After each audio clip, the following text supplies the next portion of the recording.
Commissioner, let me begin with this. How ready is the state to host the proposed National Council on Sport that is supposed to be holding here between the 11th and 15th of February? The Honorable Minister for Youth and Sports, Mr. Solomon Dalong, had in a meeting directed that will talk with the Permanent Secretary and the Director General of the Youth and Sports Commission. Gladly enough, we granted the hosting right for the National Council of Sports meeting, which in itself is the highest policy-making body in the sporting industry as at today in this country.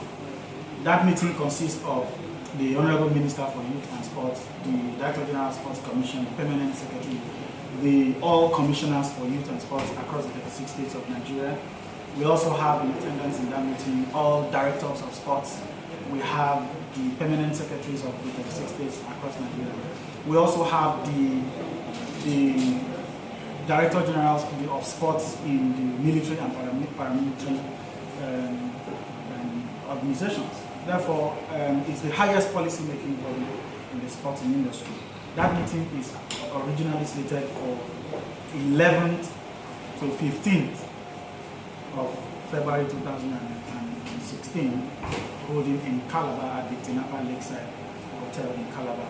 His Excellency Governor Senator Professor Ben Ayadi had expressed acceptance to host that meeting regardless of the cost implication on the state. That is why he went ahead to graciously grant us approval of the state to take up the responsibility of paying for the accommodation for all the visitors to the state.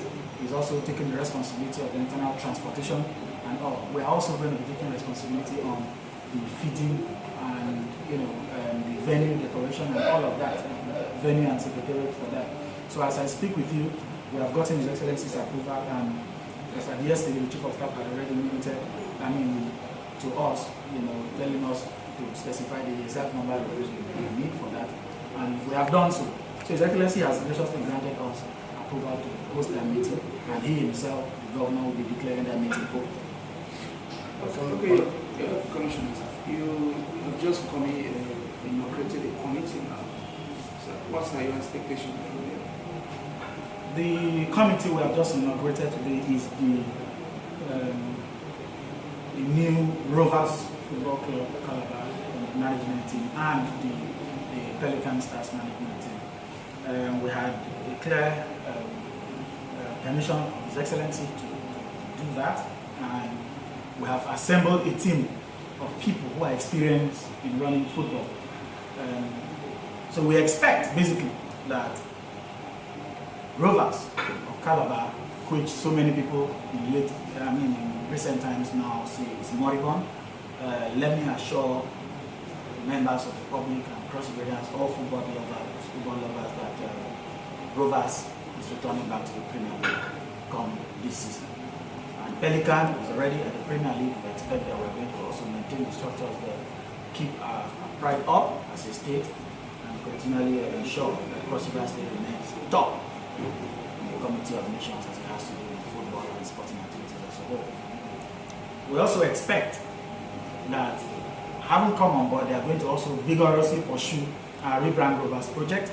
The Rebrand Rovers project is expected to ensure that we assemble all those who have had anything to do with Rovers, whether as footballers, whether as coaches and all. You would agree with me that Rovers has already produced a whole number of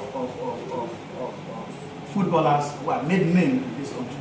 You find the likes of Finidi George, Friday Echo, Etmesin, and others who have, really taken Rovers to the national and international level.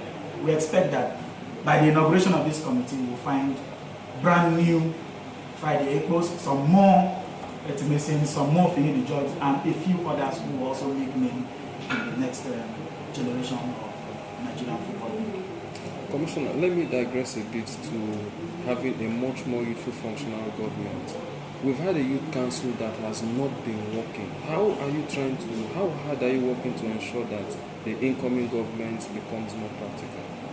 The national, thank you very much for that question, National Youth Council. The National Youth Council is supposed to be the pilot body, piloting the youth affairs in the state. To say the least, what we are trying to do is to bring back the energy, bring back the vibe, the National Youth Council deserves to have. That's why we have lifted ban on elections. The elections will be conducted anytime soon in February to usher in the new executive at the level of the local government. We expect that we are going to be having the chairman of the 18 local governments and the executive, and then we'll move to the state where we'll have a new youth body under the leadership of anybody who is going to emerge. His Excellency, again, Senator Professor Ben Ayade has also given us approval to go ahead with the conduct of that election.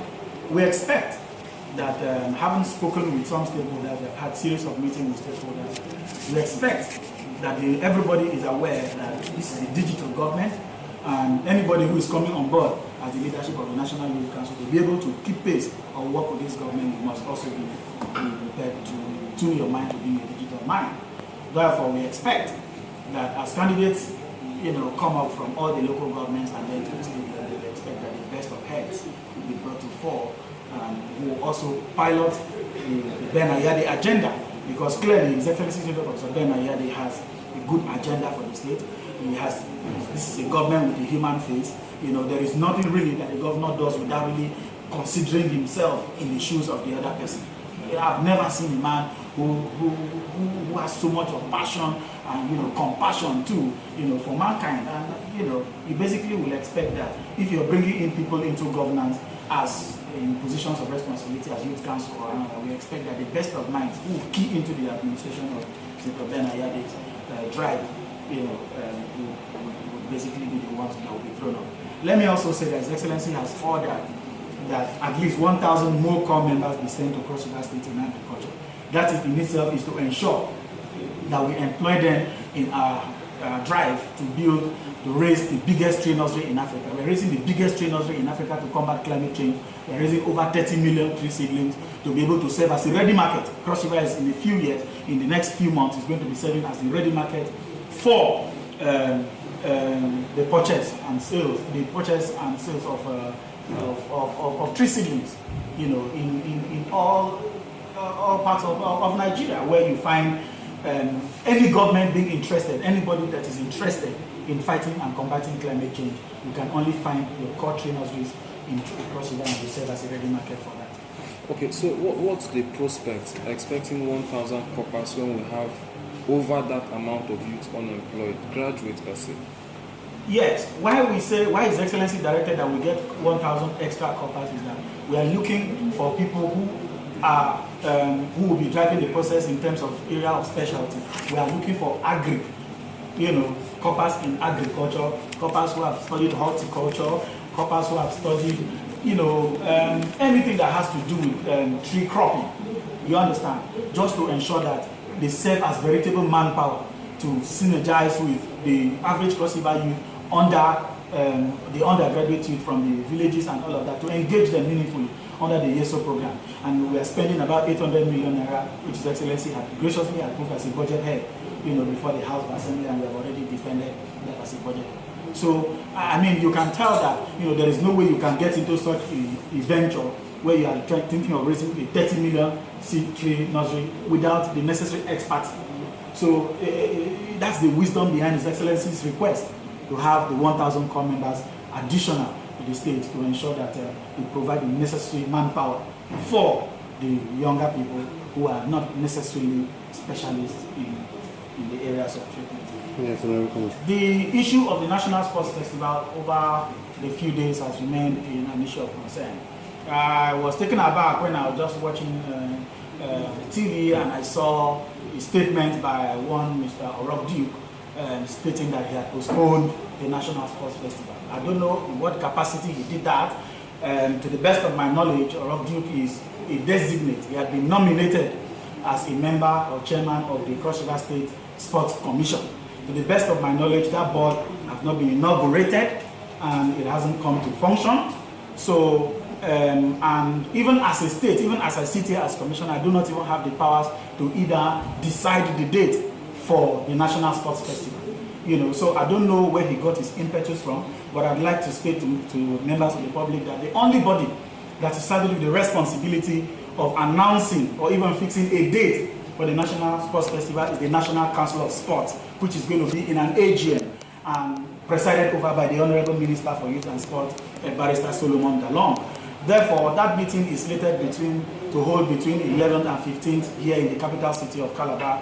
All arrangements have been made to ensure that our visitors have a safe and fruitful deliberation, as have been directed by His Excellency Senator Professor Ben Ayade. Therefore, we expect that members of the public would basically disregard that information from that angle. The only substantive information you can get on the actual date or period where we are going to be hosting the National Sports Festival, of course in Calabar, is going to be emanating from the National Council of Sports meeting. So I implore you to disregard any news of postponement until when the National Council of Sports meets. Orokjuk does not have the capacity and is not in any position, vested with any authority to either postpone or even make any statement on the date of the National Sports Festival. That festival is a national event and not even a state event. So please clearly disregard whatever information. Just one last question, please. Just for the sake of clarity, could you please restate the amount of funds which you say the federal government to be assisting? Yes, in the course of our interaction and consultation, we had, as a state, committed about 1.4 billion already into that project. Having committed about 1.4 billion into the project, we had also met with the contractors and the consultants. We have looked at the figures. We still are at the verge of spending another almost about 700 million on the core projects, and then yet another 1 billion on the indoor sports for making it about 1.7 billion. His Excellency Professor Ben Ayade having clearly stated that we need to host that festival because it has become a thing of pride now for us as a state. As directed that we meet on that issue, and as I speak with you, we have brought back all the contractors on site. If you visit our site, you understand that there's work ongoing on all the sites. And also, we have also made some consultation to get alternative sources of funding. We've spoken, and then we have raised a memo through the Office of the Minister to the Mr. President, His Excellency General Muhammadu Buhari retired. We expect an approval from there because we expect that we are applying to get yet some funds through the National Lottery Commission, which in itself is set up for development of sports, and I think that being a national event, the National Sports Festival, His Excellency will graciously grant us that approval. Being the man I know, because of course, Cross River State is very dear to Mr. President. Thank you, Honorable Commissioner. Thank you.